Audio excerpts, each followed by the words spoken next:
Hey, welcome to Integration Acres. My name's Chris Schmiel, and we've been in business for I think 16 years. We're the world's largest pawpaw processors, and we also milk 58 goats here seasonally. And goats don't eat the pawpaw trees, so it's part of what we're trying to do. And we take all our whey from the cheese making, we feed it to our hogs.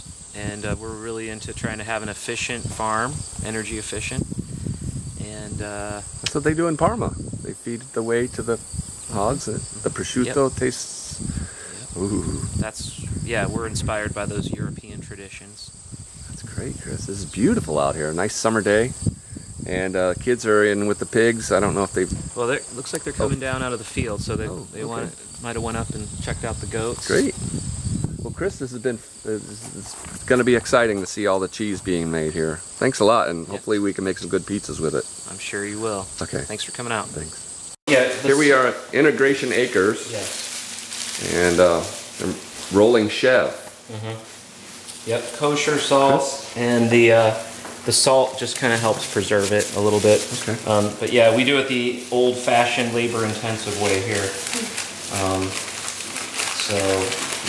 We were just talking about how we could get a filler and have it shoot into plastic bags, but we just don't do that yet. So maybe we will one day. This is amazing. So how old is this cheese? This is all from just like the last couple days, basically. This is a fresh cheese that we have to pasteurize legally in America. So the raw milk cheeses you have to age over 60 days. The chev is a fresh cheese. Wow. So how many pounds of milk is, let's say, like this? I think we get about, this time of year, we're getting about 1.5 pounds maybe per gallon. So a gallon of cheese weighs, or a gallon of milk weighs 8.6 pounds. But then say that turns into 1.5 pounds of cheese. We're lucky. Wow. So is it the same yield as feta? I would it's just say gonna have a higher weight. I think this has a lot more weight in it. more moisture. Yeah. Yeah, the harder cheeses you get around 1 pound per gallon. Okay. Wow, this is amazing. But yeah, Michelle's back there wrapping up some Griffin's Dream. Okay. And she could show you the aging room. She's the cheese maker. Okay, I guess we'll head back there then. That's amazing. We're here with Michelle, and this is the aging room. This is, wow. Looks like France. Yeah, this is sort of where I do when I take it out of the brine and where I start waxing. This is a Romano though, so this doesn't. We'll eventually put an olive oil, edible ash rub on that. Right now it's just got a lot of salt on it. Oh my goodness, your Romano is to die for. Yeah, we have one wheel left from last year. It was made in October. I'm trying to hang on to it because I want to try it at least in a year. And then over here is all the stuff that's kind of ready to go, all waxed. And on that lower shelf there is our tome, which has a natural rind. It just gets rubbed with salt. Oh, wow.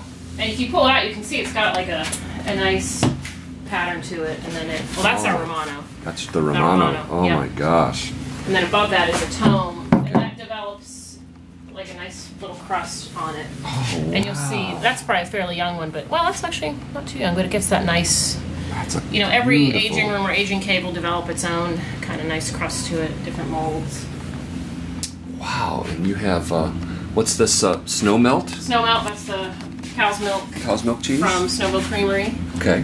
And then the red is the Gouda. That's a goat Gouda. On top is a cow's milk Gouda, again with the Snowville Creamery milk. So Snowville, it's just the awesome local milk we have here. Yep. Finally we have. Yep. And this here is all goat cheddar. It's called Chase Cheddar, which is named for the Chase family who live down the road from us here on Chase Road. Wow, if you could smell this in here, you would I'm so hungry now. A lot of places, I think particularly in France, a lot of the cheeses get named after the place. And so we try to do that with some of ours. give things a special name. The snow melt is after Snowville Creamery, plus it melts well. Alexander is what we call our tome because we live in Alexander Township. And then same thing with the Chase being a place name. What's this cheese here? Don't want to touch That's it. Romano also. That's the Romano Yeah, these are all also. in different Oh my stages gosh. of, you know, they've all made in the past, just a month actually. So they're not going to be, you know, we're not going to taste those for quite some time.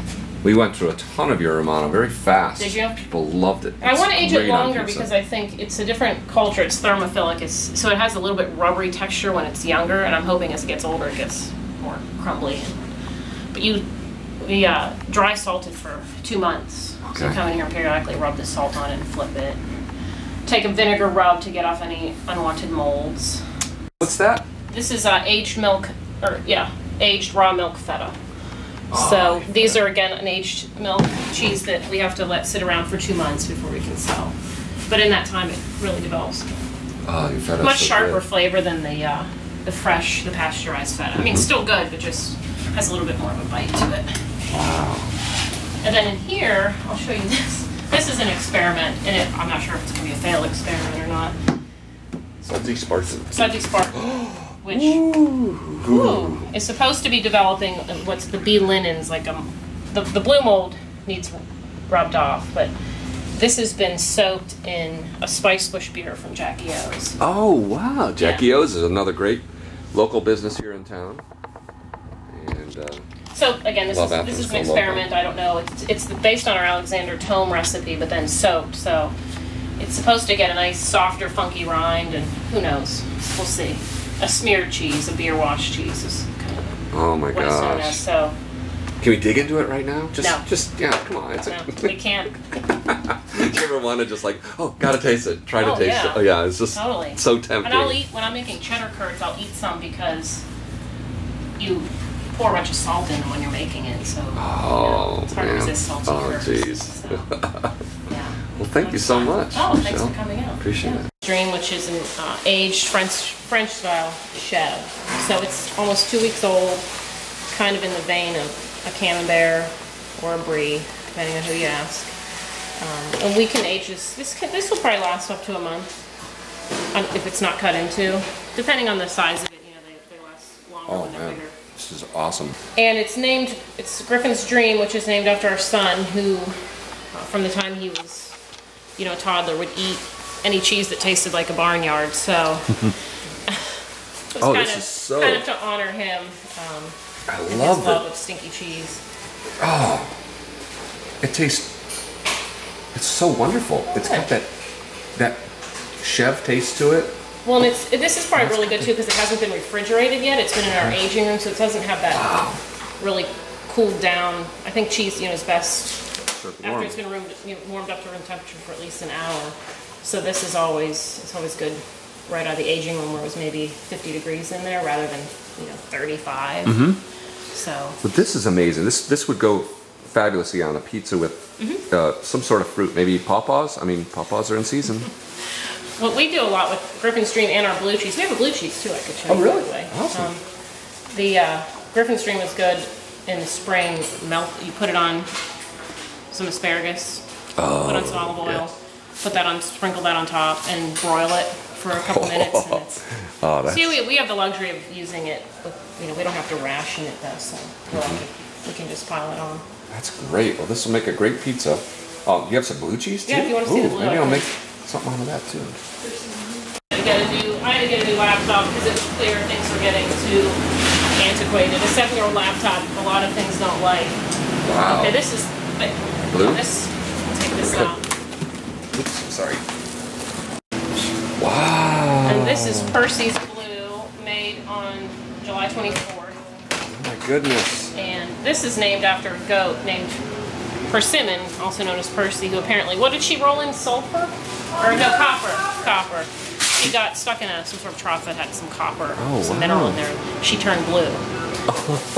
The goat turned blue? The goat turned blue, so we just decided, we're trying to come up with a name for this, and that seemed to work, Percy's Blue. So. This is amazing. How old is this?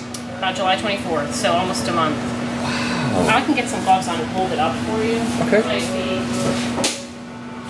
That's That's amazing. So you guys put cultures in this, right? Yeah, it's got that P. Roqueforti in it, like a Roquefort And this is culture. goat. Yeah. This is goat. Yep. Oh, I my have favorite made. Roquefort is Papillon. Real salty. And this is not a super salty cheese. That's I mean, good, you don't salt the curd. Okay. You only salt the outside of it, the top and the bottom. However, in the aging process, you do scrub. I take a vinegar, salt, and scrub around. Wow, the that rind. is amazing. So, and it's still pretty firm, but I believe it's become one of the top sellers at the market. Yes. Oh yeah. So, yeah. Can I buy one of those? Yeah. Or you guys, Yeah, is these this are your ready to personal go. stash? No, everything's Okay. for sale. I can wrap it right now if you think you That want would me be to. fabulous. Okay. Since we got the dogs going. Oh, goat cheese. Oh, so this Roquefort style. Actually, it's got the Roquefort culture in it, but it's really a hybrid of a couple other. There's a Castello blue style from the Yes. recipe that I use, and then this I kind of hybridized them just to accommodate. This is the method that's worked well. I have two different recipes, and I've combined them depending on which aspect I like most out of each of them, and that's what I've come up with. So. This is really amazing. We don't want to John, are you okay with me leaving this out right now? that's You may the put it back in the cooler. That's perfect. Okay. Yeah, we're gonna be leaving soon. Okay, I don't so. want to. This is neat. So this is a press. This Yeah, is those are for the hard cheeses. Okay. Yep. And then this is Chev draining. How long does it drain? First it drains like overnight. Well, first it drains on the table, and then we hang it there for a little bit longer. And so about, like 36 hours, I'd say. And then we try to put it in the cooler, and then that helps it easier when we're in this stage. Okay.